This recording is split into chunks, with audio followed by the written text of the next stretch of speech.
안녕하세요. 지금부터 챕터 5장 발표 시작하겠습니다. 목차입니다. 순서대로 발상부터 오리엔테이션과 스케일 인베리언스, 그리고 시프트까지 순차적으로 설명드리겠습니다. 여기서 correspond problem은 대응점 문제를 이야기합니다. 즉, 두 영상에서 특징점을 추출하고 매칭을 통해 해당하는 특징점 쌍을 찾는 것입니다.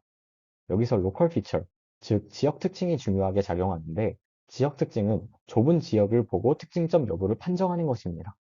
그러면 지역 특징을 위한 6가지 기준을 살펴보겠습니다. 첫 번째로는 재현률입니다. 재현률은 같은 물체가 서로 다른 두 영상에 나타났을 때 첫 번째 영상에서 검출된 특징점이 두 번째 영상에서도 같은 위치에서 높은 확률로 검출되어야 한다는 것입니다. 두 번째로는 불변성입니다. 불변성은 물체의 이동이나 회전, 스케일 변환 등이 발생해도 피처 디스크리터의 값은 비슷해야 한다는 것입니다. 세 번째로는 분별력입니다. 분별력은 물체의 다른 곳에서 추출된 특징과 두드러지게 달라야 한다는 것이 특징인데요. 만약에 그렇지 않다면 물체의 다른 곳에서 추출된 특징과 매칭될 위험이 있어서 분별력이 중요하게 작용합니다. 그리고 네 번째로는 지역성입니다. 지역성은 작은 영역을 중심으로 특징 벡터를 추출해야 물체의 겹침 현상이 발생해도 매칭이 안정적으로 동작합니다. 그리고 적당과 단효율 등이 있습니다. 이 6가지 조건은 추후 설명드릴 특징점 검출과 기술자 추출의 구현에 있어서 만족해야 합니다. 그리고 설명드린 6가지는 때로는 트레이드 오프 관계에 있어서 적당한 조절이 필요합니다. 예를 들면은 반복성을 높이면 실시간 처리가 느려진다는 것과 분별력을 높이면 지역성이 낮아진다는 것이 있습니다. 다음으로 모라벡 알고리즘에 대해 설명드리겠습니다. 모라벡 알고리즘은 그 특징점을 찾기 위해 사용합니다. 그 Sum of Squared Difference라는 SSD를 사용하고 수식은 아래와 같습니다. 왼쪽 아래 그려진 오리지널 이미지를 보시면 파란색으로 A와 B와 C가 있는데 이 각 지점에서 위에 식을 통해서 S맵을 추출하게 되면은 오른쪽과 같은 그림들이 나오게 됩니다.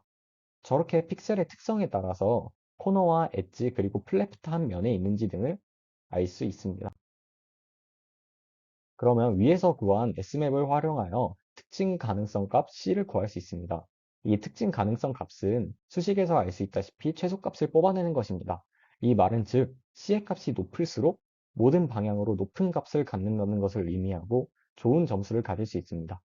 하지만 한 화소에 대해 네 방향만 보고 특징점의 여부를 계산한다는 점과 잡음에 대한 대처 방안이 없다는 것이 모라벡 알고리즘의 한계입니다. 이와 같은 한계점을 보완하고 발전한 것이 해리스 특징점입니다. 해리스 특징점에서는 기존의 모라벡 알고리즘식에다가 가우시안을 추가하였는데요. 이는 잡음에 대처하기 위한 방안을 추가했다고 생각하시면 됩니다. 또한 여기서는 2차 테일러 확장식을 통해 식을 전개합니다. 이렇게 전개하여 얻어낸 2차 모멘트 행렬 A는 다양한 이점을 가지고 있는데요. 특히 A의 고유값을 분석하면 지역 특징 여부를 알 수 있습니다. 그리고 모라벡 알고리즘은 S맵을 구할 때는 정수를 사용해야 했지만 해리스 특징점은 실수도 사용 가능합니다. 이렇게 얻어낸 2차 모먼트 행렬 A는 2 곱하기 2 정방 행렬이기 때문에 고유값이 두 개가 존재합니다. 이 고유값 두 개를 추출하면 다양한 것들을 알 수 있는데요. 우선 이 두 개를 조합하여 특징 가능성 값 C를 얻을 수 있습니다. 이 C의 값은 상대적으로 클수록 코너의 확률이 높습니다. 여러 실험을 통해 C에 들어가는 K의 값은 0.04로 설정하는 것이 적절하다고 알려 있습니다.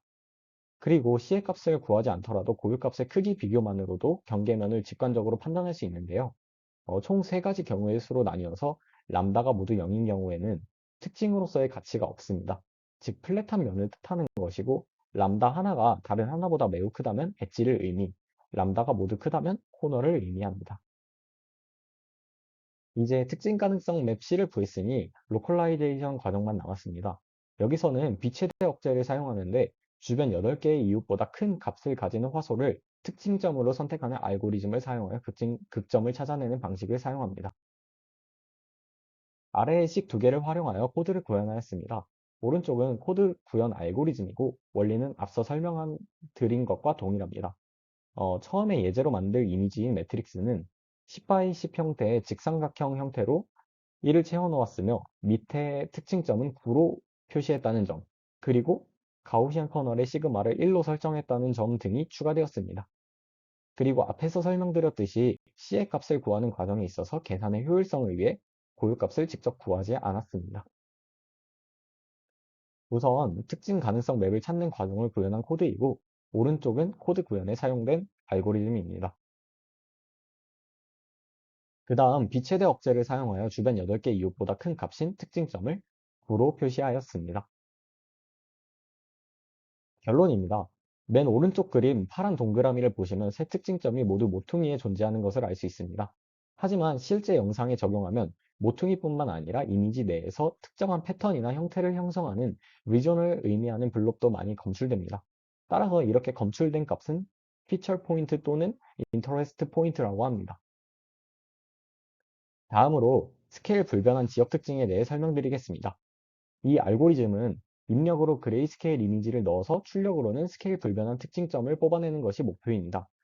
알고리즘으로는 크게 세 가지 과정이 있는데, 첫 번째는 입력 영상으로부터 다중 스케일 영상을 구성하는 것이고, 두 번째는 다중 스케일 영상에 적절한 미분 연산을 적용해서 다중 스케일 미분 연산을 구하는 것.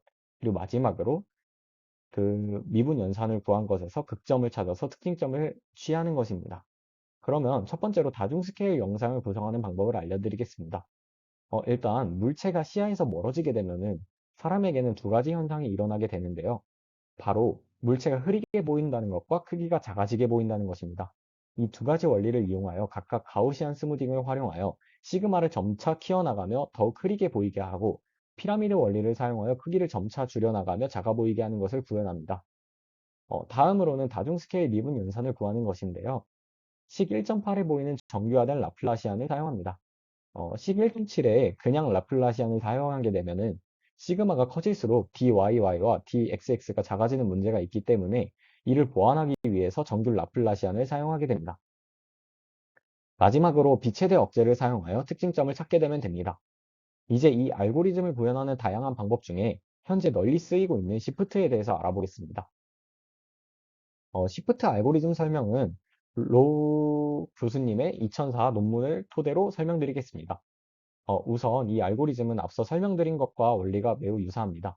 전체적인 구조를 먼저 보시게 되면 총 4가지로 이루어져 있습니다. 첫 번째로는 스케일 공간에서의 극점 찾기입니다. 여기서는 스케일 불변성을 달성합니다. 두 번째는 특징점 위치 파악입니다. 앞서 구한 후보 지점들에서 중요한 특징점들만 남깁니다. 세 번째로는 방향 할당인데요. 이 과정을 통해서 방향 키포인트를 찾아냅니다. 마지막으로는 특징점 기술자를 이용하여 다양한 변화에 대한 지역적인 변형을 허용하게 만들어줍니다. 이 일련의 과정을 순차적으로 설명드리겠습니다. 첫 번째로는 스케일 공간 검출입니다. 위의 수식을 보시면 i는 인풋 이미지, g는 다양한 시그마에 대한 가우시안 커널, 그리고 l은 스케일 공간 이미지가 되겠습니다. 즉, 이 수식은 다중 스케일 영상을 구축하는 과정에서 사용되는 수식이라고 할 수 있습니다. 밑에 식을 보면은 D라는 것이 있는데, 이는 Difference of Gaussian Function입니다. 즉, DOG라고 부르게 되는데, 수식에서 보이듯이 두 스케일 공간 이미지의 차를 통해서 얻을 수 있습니다. DOG에 대한 개념은 추후에 자세히 설명드리겠습니다. 그리고 오른쪽 위 수식은 열 확산 원리를 이용하여 유도된 수식입니다. 저 수식에 대해서는 다음 슬라이드에서 설명드리겠습니다. 저 수식을 보시면 좌변은 가우시안의 차이입니다. 즉, 우변은 가우시안의 차이의 결과라고 확인할 수 있습니다. 여기서 시그마 제곱, 델 제곱, G는 스케일 정교화된 라플라시안 오브 가우시안입니다. 앞서 다중 스케일 영상 구축에 있어서 LOG를 사용한다고 했었는데, DOG와 K-1배승의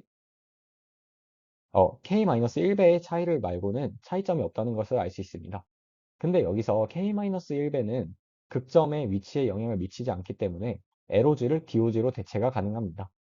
기존의 LOG는 가우시안을 취하고 라플라시안도 취해서 값을 얻어내야 된다는 번거로움이 있었지만, DOG는 가우시안을 취한 이미지에 차만 하면 되므로 훨씬 효율적이라는 것을 알 수 있습니다. 다중 스케일 영상 구성에 대한 그림입니다. 보시게 되면 각 옥타브별로 생성된 이미지의 차를 이용하여 DOG를 얻어낼 수 있다는 것을 알 수 있습니다.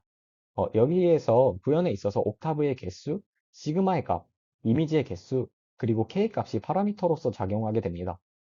여러 실험을 통해 슬라이드에 보이는 것과 같이 설정하는 것이 효율적이라고 논문에 기재되어 있습니다.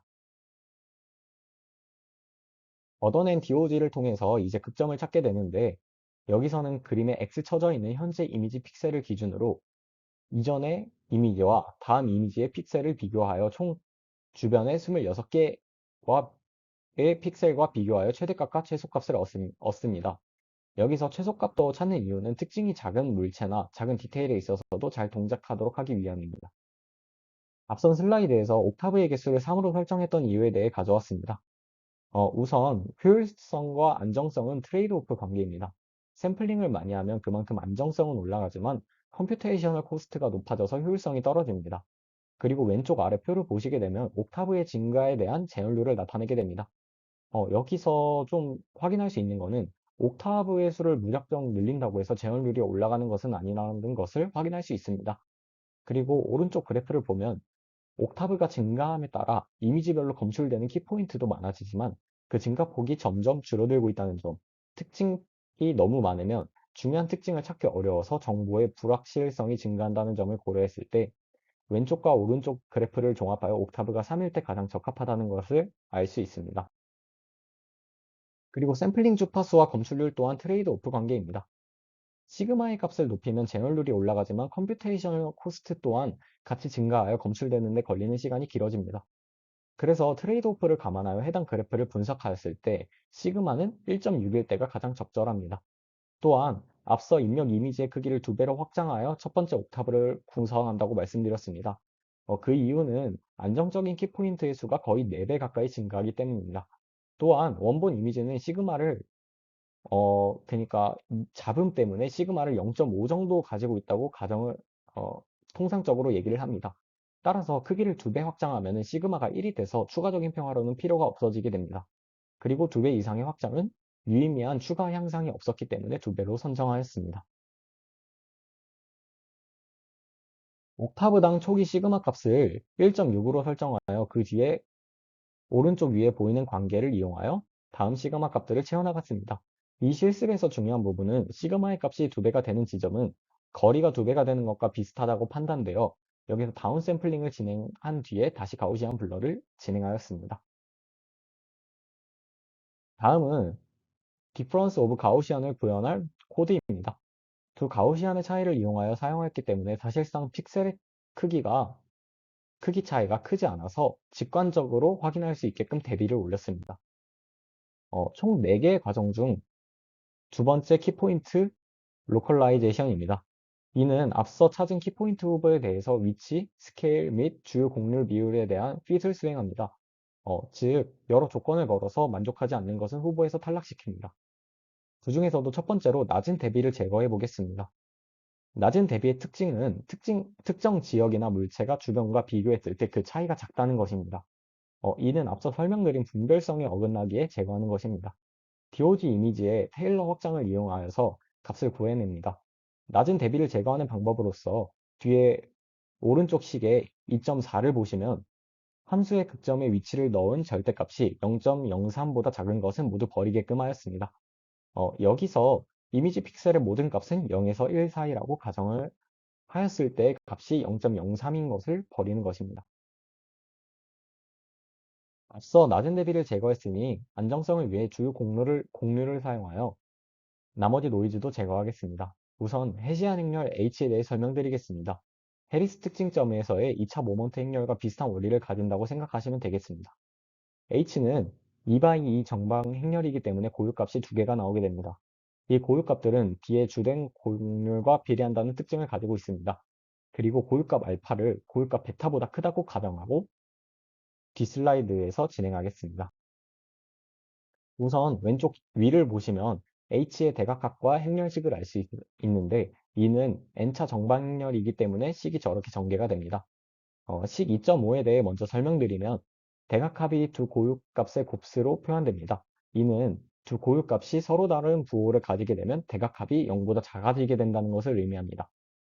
이렇게 된다면 주된 곡률이 서로 다른 부호를 가지므로 해당 포인트는 그 값이 아니라고 판단하여 제거합니다. 그리고 2.6에 대해서 설명드리자면 여기서 R은 베타분의 알파입니다. 이제 결국 여기서 원하는 것은 주된 곡률의 크기 차이가 큰 것은 신뢰성이나 안정성이 떨어질 가능성이 높기 때문에 제거하는 것이 목적입니다. 그렇다면 여기서 R이 큰 값을 가질수록 고유값의 두 차이가 커진다는 것을 의미하고, 앞서 고유값은 주된 곡률과 비례한다고 했으므로 두 주된 곡률 간의 크기 차이가 커진다는 것을 의미합니다. 결국 R이 큰 값을 가지게 되는 것을 버리게끔 해야 하는데, 그에 걸맞는 식을 구현한 것이 식 2.6이고, 해당 논문에서는 그 식 2.6에 R을 10으로 설정하고 조건을 만족하지 않으면 제거하였습니다. 그리고 오른쪽 위에 박스는 해리스 특징점에서 설명드렸듯이 고유값의 크기에 따른 특징을 기재해 놓았습니다. A는 원본 이미지, 그리고 B는 스케일 공간 극정 검출을 진행한 거고, C는 거기서 낮은 대비를 제거한 것, D는 또 그 상태에서 주요 곡률을 활용하여 나머지 노이즈를 제거한 모습을 담은 그림입니다. 키포인트가 A에서 D로 갈수록 줄어드는 것을 확인할 수 있습니다. 다음은 검출한 각 특징점들을 원으로 표기한 그림입니다. 다음으로는 방향 할당입니다. 여기서는 각 키포인트에 대해 로컬 이미지 속성을 기반으로 일관된 방향을 할당하게 되는데요. 여기서 네 번째 과정에서 진행할 키포인트 기술자는 여기서 설정한 방향을 기준으로 상대적으로 표현되어서 이미지 회전에 대한 불변성의 달성이 가능합니다. 알고리즘으로는 우선 각각의 스케일 공간 이미지에 대해 그라디언트 크기와 방향을 계산합니다. 그리고 방향을 360도 기준으로 10도씩 나누어 36개의 빈을 가지는 방향 히스토그램을 생성합니다. 그 다음에 해당 방향의 크기 곱하기 키포인트의 스케일 곱하기 1.5를 통해 얻은 값을 방향 히스토그램에 저장합니다. 여기서 키포인트의 스케일은 해당 키포인트가 속하는 곳의 시그마 값을 의미합니다. 저장된 히스토그램을 분석하여 가장 높은 피크의 크기를 기준으로 그 값의 80% 이상이면 해당 방향별로 모두 키포인트를 생성합니다. 이때 보통 15% 정도가 생성되는데, 이는 정보의 불확실성이 줄어들어서 안정성이 커진다는 것을 의미합니다. 밑에 그래프는 이미지의 노이즈를 점차 증가시켰을 때 쟁얼들의 변화를 보여주게 되는데, 여기서 위에 일련의 알고리즘을 거친 이유이므로 방향 할당은 15도 내외입니다. 그러나 상단 두 선의 차이를 보시면 노이즈가 10%까지 추가되어도 95%의 정확도로 안정적으로 유지된다는 것을 확인할 수 있습니다. 이 그래프를 통해 방향 할당 알고리즘을 통해 추출해낸 키포인트는 노이즈에 강인하고 오류의 주된 원인은 초기의 위치와 스케일 감지에 있다는 것을 알 수 있습니다. 다음으로 마지막 과정인 키포인트 디스크립터입니다. 이는 해당 지역 이미지 영역에 대한 기술자를 계산하는 것입니다. 이 과정을 통해 조명이나 3D 뷰포인트 등 다양한 변화에 대한 불변성을 얻을 수 있습니다. 우선 방향 불변성에 대해 먼저 설명드리겠습니다. 앞서 구한 방향 할당으로 얻은 키포인트와 회전의 관계성에 대해 설명드리겠습니다. 우선 이미지의 키포인트의 방향을 잡았다는 것은 이미지가 회전을 하더라도 해당 키포인트의 방향을 구하여 키포인트끼리 맞춰주면 방향 불변성을 얻을 수 있다는 것을 알 수 있습니다. 그렇다면 여기서 구할 디스크리터의 좌표와 그레디언트의 방향을 키포인트의 방향을 기준으로 회전시킨다면 이미지가 회전하더라도 방향 불변성은 달성할 수 있게 된다는 것을 의미합니다. 이렇게 세팅을 해놓고 시작을 해야지 2D에 대한 방향 불변성과 3D에 대한 방향 불변성이 따로 놀지 않게 할 수 있습니다. 그 뒤에 회전된 좌표와 방향 정보를 활용하여 16 곱하기 16 윈도우를 4 곱하기 4 서브 리전으로 나눈 뒤에 각 서브 리전 내에서 그라디언트 크기의 합을 이용하여 키포인트 디스크리터를 생성합니다. 여기서 4 곱하기 4 윈도우 하나당 8개의 방향을 가지게 됩니다. 각 샘플 포인트 크기의 가중치 할당을 위해 디스크리터 윈도우의 너비의 절반의 크기인 시그마를 갖는 가우시안 가중치 함수를 사용합니다. 여기서 너비의 절반의 크기를 사용하는 이유는 시그마 값이 클수록 더 멀리 떨어진 거리에 대해서도 비교적 높은 가중치를 갖게 됩니다. 즉, 윈도우 너비와 비례하여 영역을 관할하기 위해 이런 원리를 사용합니다. 또한 가우시안 가중치를 사용하는 이유는 중심으로부터 멀어질수록 더 적은 영향을 미치게 하기 위함입니다. 그러면 샘플이 한 히스토그램에서 다른 히스토그램으로 부드럽게 이동하거나 하나의 방향에서 다른 방향으로 이동하는 등 디스크립터가 갑자기 변하는 경우가 발생할 수 있습니다. 이 경우 바운더리 에펙트가 발생할 수 있는데 이를 방지하기 위해서 두 가지 방법을 사용합니다. 첫 번째로 빈의 각 차원에 대해서 1-d의 가중을 주는 것입니다. 앞서 설명드린 가우시안은 키포인트 디스크리터의 요소들에 적용시켰다면 이번에는 각 요소별로 하나씩 적용시킨다고 생각합니다. 각 요소별로 빈의 중앙값으로부터 각 유닛까지의 거리를 d로 측정합니다. 이때 d는 유클리디안 디스턴스로 측정합니다. 그 뒤에 삼선형 보관법을 이용하여 x와 y, d로 이루어져 있는 3차원 공간에서의 각 기울기 샘플의 값을 보관시켜줍니다. 마지막으로 조명 불변성에 대해 설명드리겠습니다. 조명은 보통 선형 조명 변화와 비선형 조명 변화로 나누어지는데 선형 조명 변화는 벡터를 길이 단위로 정교화시켜주면 문제가 해결됩니다. 이미지 대비 변경은 각 픽셀 값이 상수로 곱해집니다. 이것이 의미하는 것은 그라디언트 값이 픽셀 간 차이에서 계산되므로 정교화를 하면 이미지 대비 변경에 영향을 받지 않는다는 것을 의미합니다. 여기서 벡터를 단위 길이로 정교한다는 말은 벡터를 크기로 나누어 크기가 1인 단위 벡터로 만든다는 것입니다. 그리고 비선형 조명 변화에 대해서는 큰 그레디언트 값을 방지하기 위해 벡터의 값을 0.2 이하로 스레스홀딩 해준 이후에 단위 길이로 정교화시켜줍니다. 여기서 큰 그라디언트를 방지하는 이유는 비선형 조명 변화에 둔감하게 만들기 위함입니다. 앞서 소개해드린 알고리즘에서 복잡성을 결정하는 두 개의 파라미터를 알 수 있는데요. 히스토그램 구현 시 방향의 개수와 히스토그램 어레이의 너비 n을 변경함으로써 복잡성이 변경됩니다.